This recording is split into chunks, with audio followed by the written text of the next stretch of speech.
Good morning. Well, by now you've probably all watched my EV versus diesel Christmas special challenge from Ness Point all the way to St David's in Pembrokeshire, actually about 6 miles that way. So scores on the doors then. How did we do? Well, you'll know from the video that I arrived 2 hours before Lee the Macmaster.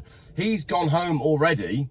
Well, actually, he hasn't. Currently, right now, he is sat having a coffee on a retail park in McDonald's waiting for his car to charge.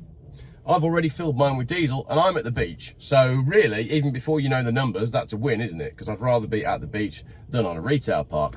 However, let's take a look at the costs for the trip. Lee's first charge was in Lowestoft just before we started. He charged for 50 minutes. And he added 130 miles, and that cost him £82.28. That is an expensive charge, isn't it? Then he drove to Cambridge Services, where we both met, and it was really funny. He had a wee, I bought a coffee. He charged for 30 minutes on Ionity, and that added 110 miles at £14.37. So significantly cheaper than that terrible charger that he used in Lowestoft. Now, all the evangelists will be saying he charged at the wrong place in Lowestoft, but he phoned me and he said, I'm at some brand new chargers, they're not even open. So that's where he ended up, because he was running out of charge. He didn't have a choice. His third charge was at Instavolt in Ross-on-Wye, in a weird pub car park in the middle of nowhere that looked like a dogging spot. He was down to 59 miles range, so that's why he charged there. He had to charge for 55 minutes. It cost him £57.49, and that got him back up to a full charge. So 59, 210 miles range, that's about 160 miles, isn't it? 160 miles for £57.49. When he arrived at the hotel, don't forget, he never made it to the finish line. Again, he didn't bother because it was dark and you wouldn't have been able to see anything, so there was no point. So he fails on that front. He arrived at the hotel with 70 miles left in his battery. So that is a total spend of £154.14. But the challenge was 400 miles. Because he had 70 miles left in the tank, that means it was £154.14 for 470 miles.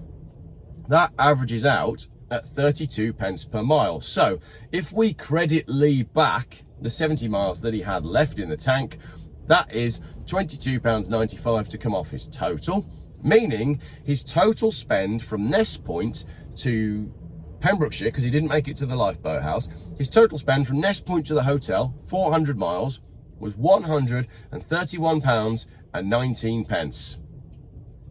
Not only that, but he was 2 hours behind me in the BMW, and his charging times were 50 minutes, 1 hour and 20, and then another 55 minutes. So 2 hours, is that 2 hours and 15 minutes of charging? Oh yeah, because the first charge was before we started the challenge. So it took him 2 hours and 15 minutes to get 470 miles. I counted my time at petrol stations to fill up in Lowestoft, and then again to fill up in St David's, and my total filling time is about 8 minutes, right? On the costs front, my BMW X5, I filled up in Lowestoft, and that was about 120 quid. Then I drove all the way to the finish point, and I've just brimmed the tank again in St David's. So by filling the tank at St David's, that allows me to work out how much I've used, doesn't it? I had enough to get home. I could have just driven home this morning, but I needed to fill the tank to get the maths. Cost me £93. £93 to do the entire journey for me. £131.19 for Lee. So 40 odd quid more expensive, with 2 hours difference between the two cars. Provisos, I only averaged 36.6 miles to the gallon out of my big BM. And Lee said to me this morning, what would it have been if you'd used your 320 diesel that I used for the John Groats trip? And well, that one averaged almost 60 miles to the gallon. So again, it would have been almost half as much money. So yes, I could have done it cheaper by using a more economical car. Yes, I could have done it cheaper by driving slower. However, by doing it in the big BMW and driving the way I drove, I got to see a lovely sunset at St David's. I got there in the daylight. I was early enough to go and do a little bit of Christmas shopping. I bought my wife a couple of presents in St David's because I arrived there at 4:30 instead of 6:30. Then I had a couple of beers before Lee even pulled into the hotel. My BMW X5 was superb. It has left me with a major dilemma because I now want to keep this as well. The only three things that are better on my 3 Series than the X5 are the heated seats, the stereo, and the fuel economy, because you can definitely run that car cheaper than this. But with this, I love the engine, I love the automatic gearbox, I love the power, I even like the handling. There was a point in my video when I was driving this the same way I would drive an Audi TT on wet, muddy country lanes. It was just phenomenal. I love the huge glass roof. It's a great specification. And because of that, it is going to be hanging around at Geoff Towers for a little bit longer. But thinking about it, we can just summarise the 3 big road trips we've done. Jolly Groats to Land's End in the BMW. Hands down, the BMW won on costs and price. Lovely, lovely car. Paid 2,600 quid for it. Wales, Mercedes-Benz CLS 320 CDI. Similar sort of car to this, to be totally honest. Big, luxurious, 3-litre diesel automatic gearbox.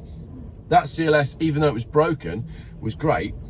And I only averaged, I think, 31 miles to the gallon. So, out of the 3 cars, the 320 diesel E90, the CLS, and the BMW X5, which one is honestly my favourite? It's got to be this. It really is. And I hate SUVs. I think they're totally unnecessary.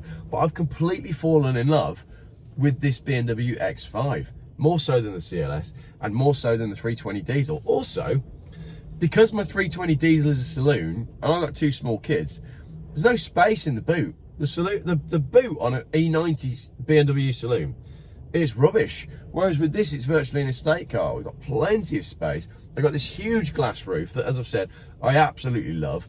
And I don't have the iDrive that the 3 Series has. This has got the more old-fashioned, more basic computer system, and I prefer it. CD changer in the boot, 6 CD changer. All it needs is heated seats, and it would be the perfect Geoff road trip car. So there you go. Having spent 3 years telling you all to go and buy an old Volvo, you've now watched a video where I've said what you need is an old X5.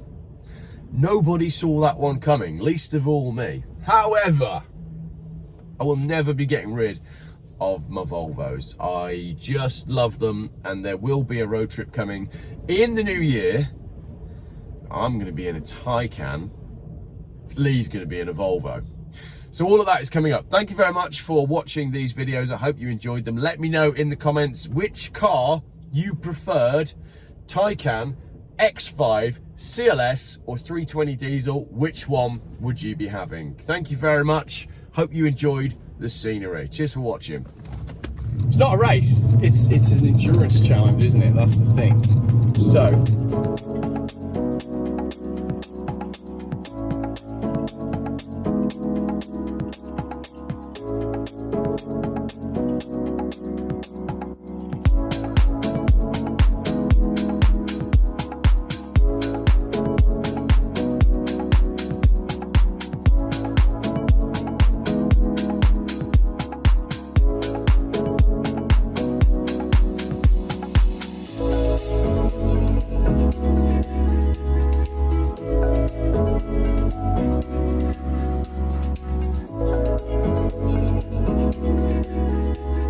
petrol, diesel.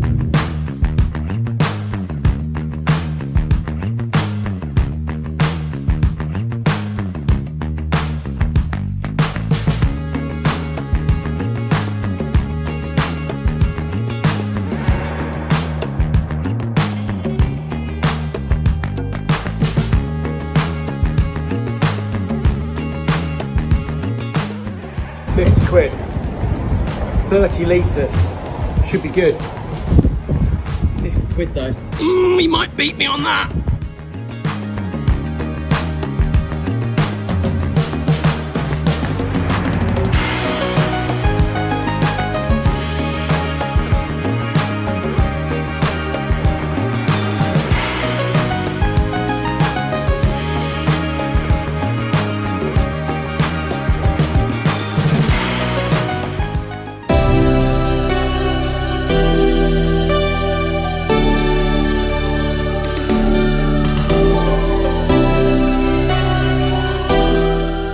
I think I've already made a huge mistake.